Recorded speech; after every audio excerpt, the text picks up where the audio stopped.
Good afternoon, everyone. My name is Ioana Creanga-Murariu, and my PhD is about cannabinoids in the landscape of cancer. I'm an oncology resident and a bilateral PhD student at Grigore Tepopa Medicine and Pharmacy University in Iași, and here at the Semmelweis University. My vision is an improved quality of life for cancer patients, and the mission is to decrease disease burden in cancer patients. For this year, I have two specific goals.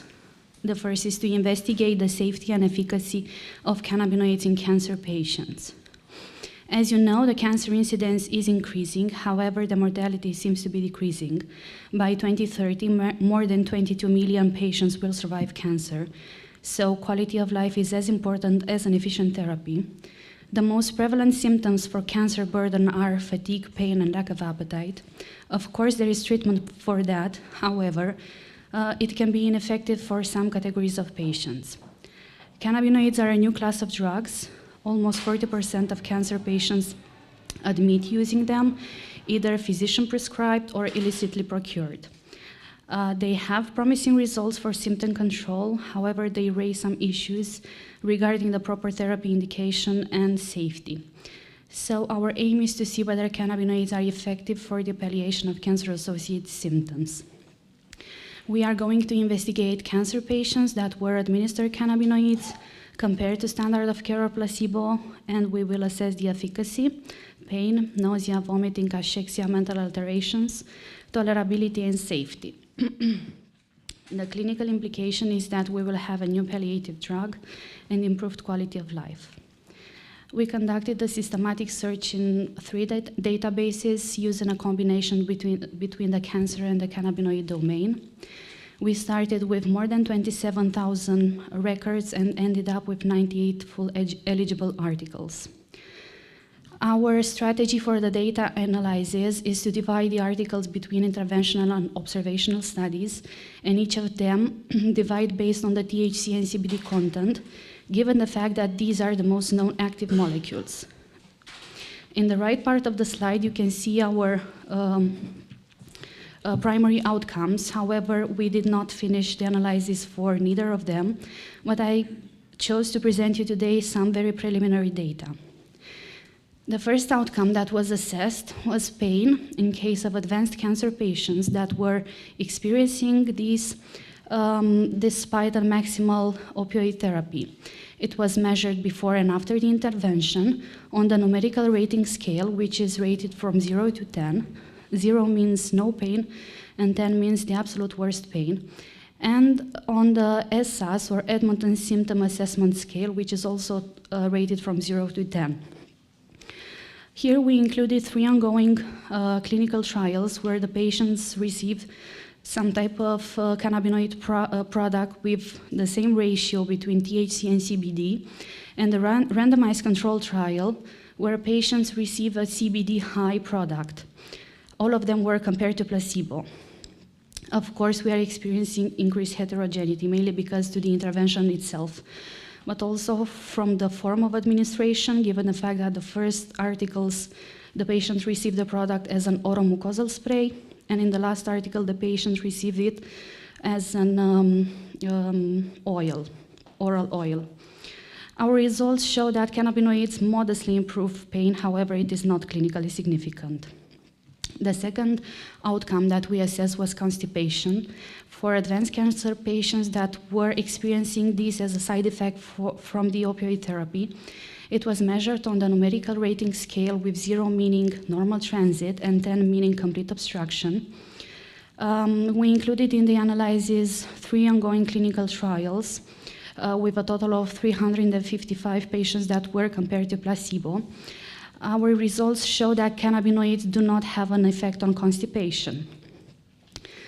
The last plot, I will present you the effects of the cannabinoids on the sleep quality. It was assessed on advanced cancer patients. We included the same 3 ongoing clinical trials, and we could find that cannabinoids decrease the sleep quality. Again, not clinically significant.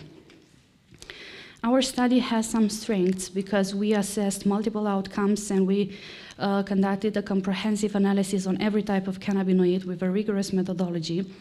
However, the limitations come from the inclusion of interventional, observational, and ongoing clinical trials, the increased heterogeneity due to the intervention, population, and outcome reporting, and not to forget that the outcomes are patient-reported. I would not rush to have a conclusion up to this point because we analyzed only 4 out of 98 articles. Right now, we are doing the risk of bias. The second project is investigating the antitumor activity of cannabinoids in preclinical models. Chemotherapy is still the preferred option for cancer treatment, but can cause some life-threatening side effects and can become resistant to cancer cells. Cancer treatment costs are among the highest in the healthcare system. Sometimes alternative treatment options are always developing, and repurposing drugs with other indication is a cheaper strategy. The antitumor effects of cannabinoids were demonstrated in preclinical studies and investigated in various cancer models. They can induct apoptosis and autophagy, they have anti-angiogenetic properties, and can decrease invasion and metastasis. So our aim is to see whether cannabinoids have anti-tumor effects alone or in combination with chemotherapy. We are going to investigate in vitro and in vivo tumor models for which cannabinoids with or without chemotherapy was administered, and we will assess the anti-tumor effect, which means decrease in tumor cells or in tumor volume. The research implication is that we will have a new anti-cancer drug and decrease in cancer-associated mortality.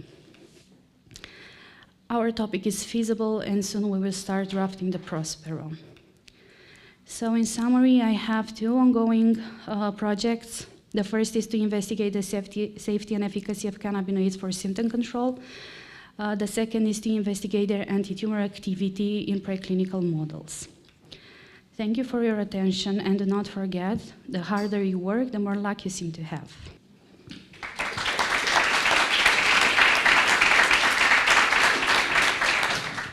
Congratulations on your presentation. Just regarding your second project, which types of cancers are you planning to investigate? Our strategy is to include all types of cancer cells and tumor models that were in which cannabinoids were investigated, and we will see if we can group the data based on the tumor localization or the type of the cell. Thank you. Congratulations for your presentation. I have a question regarding your first project. For the pain outcome, if I understand you correctly, both of the assessment scales were from 0 to 10. Mm-hmm. Why did you decide to use standardized mean difference as an outcome measure? It is a very good question. It was the statistician's choice to do that. As far as I understand, our results would have not been different if we have done the mean difference. So, thank you very much. It is rather technicality than the clinical point. I have seen your forest plots, and there were lots of studies saying NCT, and then a lot of numbers. So, is this published data or unpublished data from studies? No, these are they are ongoing clinical trials, and the results were available on the website. It is not published. I cannot wonder if they did not choose to publish due to the lack of the effect of the cannabinoids. Completed studies? They are completed. With data available, yes, but not published. Not published. Not data that has not gone through peer review. Exactly.